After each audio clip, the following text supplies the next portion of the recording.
शरणागति का अर्थ ये नहीं कि काम धाम छोड़ करके, नौकरी वोकरी छोड़ करके अब माला लेके जाके कोनो मंदिर पे बैठ जाए, ये शरणागति नहीं है।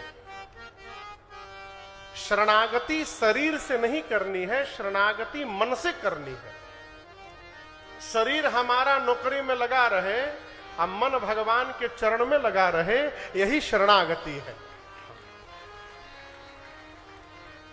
मिंटू बाबू आए हैं कहा, अरे जय हो बबुआ। देखिए काशी का नाम लेते दिखाई पड़ गए। बाबू हमारे काशी से आए हैं, काशी में राम कथा यही कराते हैं बाबू श्रवण कुमार मिश्र जी, जय हो। ये तो सरप्राइज दे दिए हो।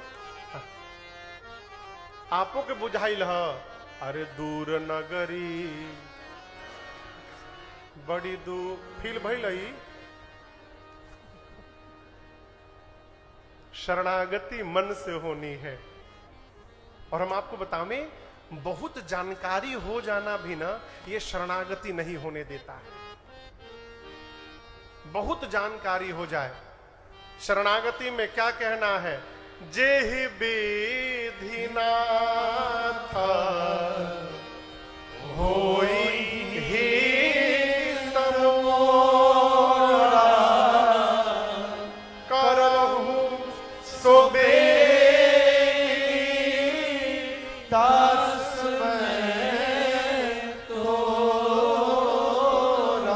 बहुत जानकारी हो जाने के बाद मनुष्य दिमाग लगाने लगता है।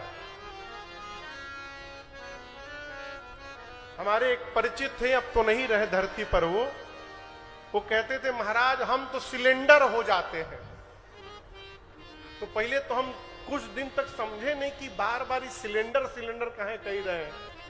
तब पता चला वो कहते थे सरेंडर हो जाते हैं, सरेंडर को सिलेंडर बोलते थे।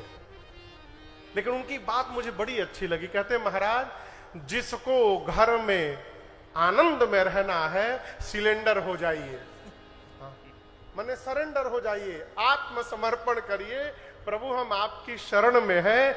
उसी प्रकार जिसको जीवन में आनंद में रहना है भगवान के आगे जाकर सरेंडर हो जाइए, शरणागत में हो जाइए। बहुत जानकारी होने के बाद मनुष्य आपन दिमाग लगाता है, ई ना ऐसे, ई ना ऐसे। एक प्रोफेसर जी नाव पर चढ़े, प्रोफेसर थे बहुत बड़े, नाव पर चढ़े तो नाव चलाने वाला केवट और प्रोफेसर जी दो ही आदमी चल रहे थे।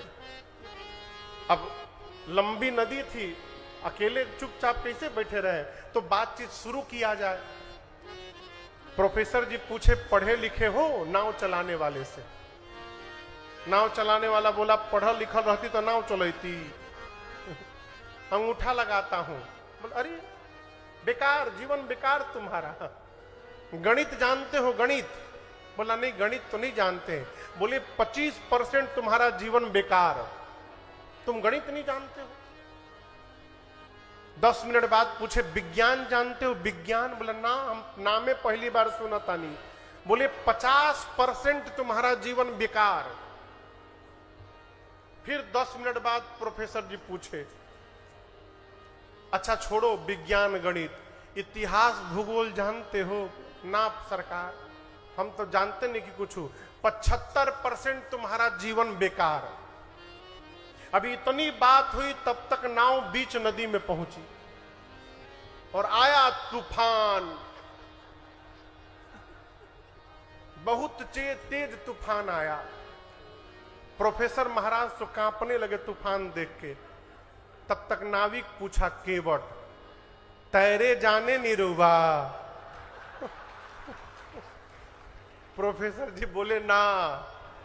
केवट बोला हमारा तो 75% बेकार हुआ था, आपका 100% बेकार हो गया। इतना बोल के नाव पर से कूद गया। अब प्रोफेसर जी डूब गया वहीं पर। बहुत जानकारी हो जाना भी एक समस्या है हो है? अब भगवान के आगे तो नासमझ बन के रहना ही अच्छा है। राम जी कहते हैं नारद जी से कि सुन मोनि तो ही कहाऊं सहारो सा। अब भजही जे मोहि तजे सकल भरोसा। ये चौपाई मुझे बहुत प्रिय है। आपको एक प्रसंग में भूमिका थोड़ी सुना दूं, आगे कल परसों सुनाऊंगा विस्तार से। नारद जी एक बार विवाह करना चाहे। क्या करना चाहे? विवाह। तो स्वयंवर हो रहा था। नारद जी सोचे कि एक दिन के लिए भगवान का चेहरा उधार मिल जाए, हम भगवान का चेहरा लगा के जाएंगे तो माला तो मिल ही जाए। तो नारद जी भगवान से बोले, प्रभु अपना चेहरा दे दीजिए, हम शादी करके चेहरा आपको लौटा देंगे। नारद जी मांगे भगवान से भगवान का चेहरा, अब भगवान बना दिए बानर का चेहरा। बानर बना के नारद जी बेहवे काट दिए भगवान नारद जी का। नारद जी को इस बात की बड़ी दुख थी। एक दिन नारद जी ने भगवान से पूछा, प्रभु आपने मेरा विवाह क्यों नहीं होने दिया?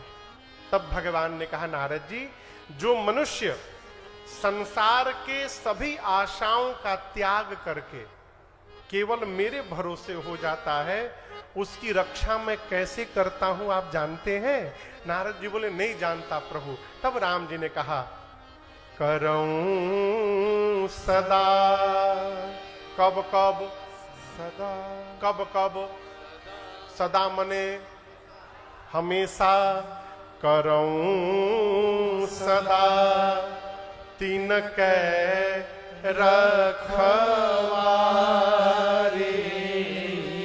भगवान बोले, जो मेरे भरोसे हो गया मैं उसी की रक्षा हमेशा उसी प्रकार करता हूं। कैसे? जिमि बालक राखे महतारी। जिस प्रकार मां अपने छोटे से बच्चे की रक्षा करती है। मिंटू बाबू, छोटे बच्चे को यदि बेतिया से काशी जाना हो ना, छोट लड़का को, तो वो अपने मां से नहीं कहता कि माई हमार तौलिया रख लेना, कजरौटा रख लेना, पाउडर रख लेना, कपड़ा रख लेना, नहीं बोलता।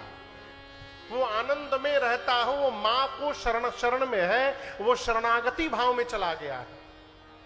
तो जिस प्रकार छोटा बच्चा मां से कुछ नहीं कहता और मां उस बच्चे का एक एक सामान व्यवस्थित करके ले जाती है, उसी प्रकार जिस दिन हम भगवान की शरणागति हो गए उस भाव से, उस दिन से हमको अपनी चिंता नहीं करनी है, भगवान हमारी चिंता प्रारंभ कर देंगे।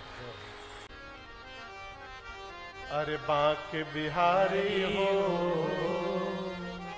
आए शरण तिहार। शंकर भगवान के भगत का कहेंगे?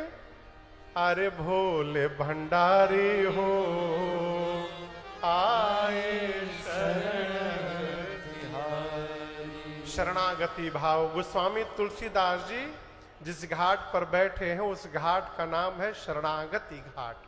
ये मानस का पहला घाट। दूसरा घाट है तीर्थराज प्रयाग। गोस्वामी जी कहते हैं, मैं वो कथा सुनाने जा रहा हूं जो प्रयाग में याज्ञवल्क्य मुनि ने भरद्वाज जी को सुनाई। दूसरा घाट तीर्थराज प्रयाग। कथावाचक है याज्ञवल्क्य जी और श्रोता है श्री भरद्वाज जी। इस घाट का नाम है कर्मकांड घाट। क्या नाम है? कर्मकांड घाट। याज्ञवल्क्य मुनि ने कहा, भरद्वाज जी मैं वो राम कथा सुनाने जा रहा हूं जो कैलाश पर भगवान शंकर ने मां पार्वती जी को सुनाई।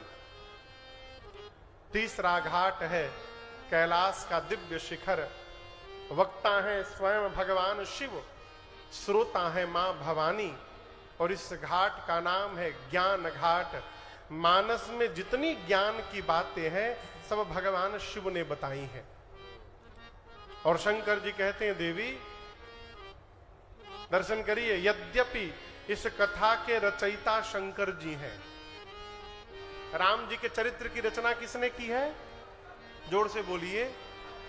रची महेश निज मानस राखा, पाई सुसमय शिवासन भाखा। मैं क्यों सुना रहा हूं? राम जी के चरित्र के रचयिता हैं स्वयं भगवान महादेव, लेकिन भगवान शंकर जब पार्वती जी को ये कथा सुनाने गए तो देव कहते हैं, देवी मैं आपको वो कथा सुनाने जा रहा हूं जो नीलगिरी पर्वत पर कागभुशुंडी जी ने गरुड़ जी महाराज को सुनाई थी। इसका क्या मतलब? इसका अर्थ ये है, भगवान शंकर कहते हैं कि जीवन में कभी भी श्रेय अपने नहीं लेना चाहिए, श्रेय को सामने वाले में बांटते रहना चाहिए, यही धर्म है। जिन भगवान शंकर की कृपा से रामचरित्र कागभुशुंडी जी को मिला, कल कथा सुनिएगा आप लोग, सती मैया का जब शरीर शांत हुआ तो शंकर जी को वैराग्य आ गया, कैलाश छोड़ के निकल गए, घूमते घूमते हिमालय में नीलगिरी पर्वत पर गए, जहां जाकर देखे कागभुशुंडी जी कौआ है, अब पक्षियों को राम कथा सुना रहे थे। उसी समय शंकर जी पहुंचे और देखिए यहां तो भगवान की कथा चल रही है, तो शंकर भगवान हंस का रूप धारण करके और वो भी जाके श्रोताओं के बीच में बैठ गए हंस बन करके, और कागभुशुंडी जी के मुख से पूरी राम कथा सुने।